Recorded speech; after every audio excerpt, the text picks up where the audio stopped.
ដល់កក់ក្ដៅចំពោះការអញ្ជើញដល់របស់ឯកឧត្តមបណ្ឌិតសភាចារហុងជួននរិនឧបនាយករដ្ឋមន្ត្រីក្រសួងអប់រំយុវជននិងកីឡាសូមអបអរសាទរ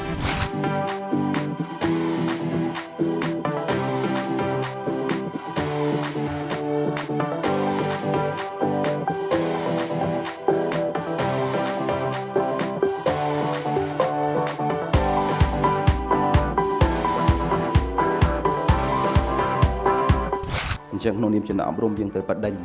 ទៅលើតើយើងធ្វើយ៉ាងម៉េចដើម្បីផ្ដល់ការអប់រំដ៏ល្អបំផុតដែលមានប្រយោជន៍សម្រាប់គាត់នៅក្នុងការអភិវឌ្ឍខ្លួនជាបន្តបន្ទាប់ទាំងការអាជីពការងារដូចជាការបន្តការសិក្សាទៅថ្ងៃមុខ Imagine, however, if you said, I can trust this person. ត្រូវអប់រំយុវជនចំនួនក្រោយយ៉ាងម៉េចដើម្បីអាចប្រឈមជាមួយនឹងបញ្ហាធំទាំងអស់នេះបានបាទអញ្ចឹងយុវជនដែលជាអ្នកត្រូវធ្វើការសម្រេចចិត្ត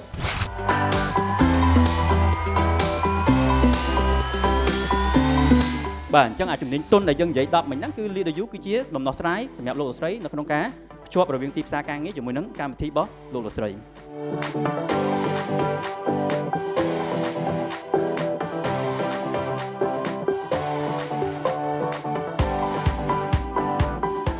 អញ្ចឹងផលិតផល Franklin Covey នៅស្រុកខ្មែរនេះយើងមានពីរសំខាន់សម្រាប់លោកលោកស្រីដែលជាគណៈគ្រប់គ្រងសាលាបាទតាំងពីមត្តេយ្យរហូតដល់វិទ្យាល័យ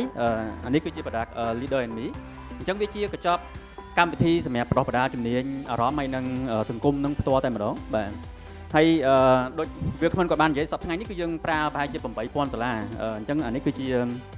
អាក្រហមហ្នឹងគឺជាសាលាដែលកំពុងតែប្រើ Leader in Me សប្តាហ៍ថ្ងៃនេះបាទ